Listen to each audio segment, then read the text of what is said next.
In this video we are considering a system of particles. Okay, let us consider a system of particles m1, m2, m3, so on mn. Okay, here with the masses m1, m2, m3, mn moving with the velocity. Moving with the velocity. Moving with the velocity, we are considering v1, v2, v3, so on vn ಅಂದರೆ number of velocity. ಹೌದಾ, ಏನಂತೇಳಿ consider ಮಾಡ್ತೀವಿ ನಾವು ಇಲ್ಲಿ ಅಂದರೆ number of masses of the particle are moving with the velocities v1, v2, v3 ಅಂತೇಳಿ consider ಮಾಡ್ತೀವಿ. ಅದಾದಮೇಲೆ ಇಲ್ಲಿ ಲೀನಿಯರ್ ಮೂಮೆಂಟಮ್. ಹೌದಾ, linear momentum of particle. linear momentum of particle. Okay, here linear momentum of first particle ಅಂತೇಳಿ consider ಮಾಡ್ತೀವಿ. First particle ಅಂದ್ರೆ ಏನಂತ ಹೇಳ್ತೀವಿ, linear momentum it is denoted by p1 p. ಹೌದಾ, considering first particle, so p1. ಹೌದಾ, p1 here equals to m1 v1. here v is the vector and p is also vector. Next, linear momentum of second particle considering p2 is equals to m2 v2. Next, linear momentum of third particle p3 ಇದನ್ನ ಏನಂತೇಳಿ consider ಮಾಡ್ತೀವಿ ನಾವು m3 v3 ಅಂತೇಳಿ consider ಮಾಡ್ತೀವಿ. ಹೌದಾ, next total momentum. Next ಏನಿಲ್ಲಿ total linear momentum, that is considering as p vector equals to p1 vector plus p2 vector plus p3 vector so on pn vector. ಹೌದಾ, number of linear momentum, total linear momentum ಅಂತೇಳಿ ಬರ್ಕೊತೀವಿ. ಅದನ್ನು P vector is equals to p1 ಅಂದ್ರೆ ಏನಂತೇಳಿ ಐತಿ ಇಲ್ಲಿ m1 v1 vector plus p2 ಅಂದ್ರೆ ಏನಂತೇಳಿ ಐತಿ m2 v2 vector plus m3 v3 vector so on mn v1 vector. This is the equation number 1. ಹೌದಾ, next velocity of centre of mass. Next ಏನು ತಗೊಂತೀವಿ ನಾವು, velocities of centre of mass. Okay, we are considering velocity centre of mass cm. ಹೌದಾ, m1 v1 plus m2 v2 plus so on mn vn. ಹೌದಾ, divided by m1 plus m2 so on mn. ಹೌದಾ, next ಇದನ್ನ ಏನು ಮಾಡ್ತೀವಿ, rearrange ಮಾಡಿ ಬರೀರಿ. m1 plus m2 plus so on mn is next ಏನಂತೇಳಿ ಬರ್ತೀವಿ, velocity of centre of mass. ಹೌದಾ, ಪುಟ್ the bracket. Next equals to ಇದು ಟರ್ಮ್ ಏನೈತಿ ಇದು ಬರ್ಕೋಬೇಕು, m1 v1 plus m2 v2 plus so on mn vn.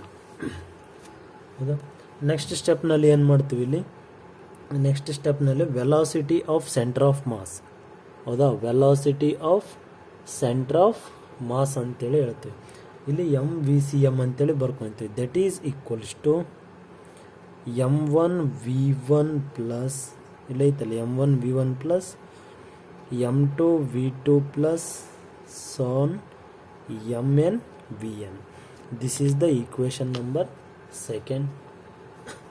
ಹೌದಾ, from the using the equation 1 and 2, 1 ಮತ್ತು 2 equation ನಾವು ಯೂಸ್ ಮಾಡಿ ಬರಿಬೇಕು. ಏನು ಯೂಸ್ ಮಾಡ್ತೀರಿ, ನೋಡ್ರಿ ಇಲ್ಲಿ ಏನೈತಿ ಈಕ್ವೇಶನ್ 1 ಆ್ಯಂಡ್ 2. ಈಕ್ವೇಶನ್ 1ನಲ್ಲಿ ಏನೈತಿ, P is equals to, next equation 2ನಲ್ಲಿ ಏನದ ಎಮ್ ವಿ ಸಿ ಎಮ್. ಹೌದಾ, V vector. This is the equation number 3. Next ಏನು ಮಾಡ್ತೀವಿ, hence the total linear momentum of a system of particle which is equals to the product of the total mass of the particle ಅಂತೇಳಿ ಹೇಳ್ತೀವಿ of the system and velocity of centre of mass. ನಾವು differentiate the equation number 3. equation number 3 ನ differentiate ಮಾಡಬೇಕಿಲ್ಲಿ with respect to the time. ಹೌದಾ, ಇದನ್ನು differentiate ಮಾಡ್ಬೇಕು ಅಂದ್ರೆ ಏನಂತೇಳಿ ಬರ್ಕೊಂತೀವಿ ನಾವು, D P vector divided by D T equals to D divided by D T. Next ಇಲ್ಲಿ ಏನೈತಿ, mass of velocity centre of mass ಅಂತೇಳಿ ಬರ್ಕೊಂತೀವಿ. ಹೌದಾ, ಇಲ್ಲಿ D P by D T ಅಂದರೆ ಏನಂತ ಹೇಳ್ತೀವಿ ನಾವು, ಯಾವುದಿದು rate of change of linear momentum ಅಂತೇಳಿ ಬರ್ತೀವಿ. ಇದರ next D P divided by D T equals to M constant ಐತಿ ಬರ್ಕೋರಿ, M constant D into V D V centre of mass divided by D T. ಹೌದಾ, next equation here dp by dt is equals to m as it is same. ಹೌದಾ, velocity by time. ಹೌದಾ, differentiation of velocity with respect to the time ಅಂದರೆ ಏನಂತೇಳಿ ಬರ್ಕೊಂತೀವಿ, it is considering as acceleration. ಏನಂತೇಳಿ ಬರ್ತೀವಿ, acceleration centre of mass. ಹೌದಾ, ಇದನ್ನ ಏನಂತೇಳಿ ಬರ್ತೀವಿ ಅಂದರೆ ನಾವು ಮಾಸ್ ಇಂಟು ಎಕ್ಸಲರೇಷನ್ ಈಸ್ ಏನಂತೇಳಿ ಕನ್ಸಿಡರ್ ಮಾಡ್ತೀವಿ ನಾವು, ಫೋರ್ಸ್ ಅಂತೇಳಿ ಕನ್ಸಿಡರ್ ಮಾಡ್ತೀವಿ. D P by D T is equals to mass into ಏನಂತೇಳಿ ಬರ್ತದೆ ಇಲ್ಲಿ equation F equals to M A. ಹೌದಾ, ಅಂದ್ರೆ ಇಲ್ಲಿ ಏನಾಗ್ತದೆ, ಎಕ್ಸ್ಟರ್ನಲ್ ಫೋರ್ಸ್ ಅಂತೇಳಿ ಕನ್ಸಿಡರ್ ಮಾಡ್ತೀವಿ. ಎಮ್ ಎದು ಇಕ್ವೇಶನ್ ಏನಂತ ಹೇಳ್ತೀವಿ ನಾವು, ಎಫ್ ಅಂತೇಳಿ ಕನ್ಸಿಡರ್ ಮಾಡ್ತೀವಿ. ಎಫ್ ಅಂದರೆ ಇಲ್ಲಿ ಎಕ್ಸ್ಟರ್ನಲ್ ಫೋರ್ಸ್ ಅಂತೇಳಿ ಆಗ್ತದೆ. Okay, this is a statement of Newton second law. This is the statement of Newton second law ಇಲ್ಲಿ ಯೂಸ್ ಮಾಡಿವಿ ಇಕ್ವೇಶನ್ ಯಾವುದು, F equals to M A ಅಂತೇಳಿ. ಹೌದಾ, ಇನ್ನು isolated system the total external force acting on a system, total external force acting on a system, total external force acting on a system of particle is 0. ಹೌದಾ, ಅಂದರೆ ಏನಂತೇಳಿ ಬರ್ತೀವಿ ನಾವಿಲ್ಲಿ, D P divided by D T is equals to 0 because total external force is 0. Why it is 0 ಅಂದರೆ because P is constant.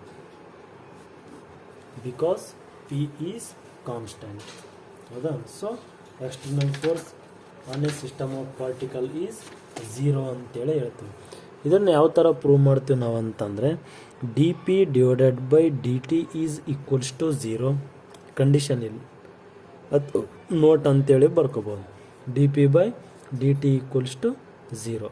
ಹೌದಾ, velocity of centre of mass remains constant where total external force on a system is 0. ಏನಂತೇಳಿ ಹೇಳ್ತೀವಿ ನಾವು, velocity of center of mass remains constant. Velocity of center of mass remains constant. The total external force on the system will be 0 ಅಂತೇಳಿ ಹೇಳ್ತೀವಿ. ಇಲ್ಲಿ D divided by D T. ಹೌದಾ, P ಅಂದರೆ ಇಲ್ಲಿ equation ಏನು ಬಂದಿತ್ತು, ಪಿ ಇಕ್ವೇಶನ್ ನೋಡ್ರಿ ಇಲ್ಲಿ ಎಮ್ ವಿ ಸಿ ಎಮ್. ಹೌದಾ, ಅದಕ್ಕೆ ಇಲ್ಲಿ ಏನಂತೇಳಿ ಬರ್ತೀವಿ ನಾವು, M V C M velocity of centre of the mass which is equals to 0. ಅಂದರೆ M V C M is equals to constant ಅಂತೇಳಿ ಬರ್ತೀವಿ ನಾವು. ಮಾಸ್ ಆಫ್ ದ ಯಾವುದಿದು centre of mass, velocity of centre of mass remains constant. ಹೌದಾ, so external force will be 0 ಅಂತೇಳಿ ಬರ್ತೀವಿ. This is the derivation of linear momentum of system of particle.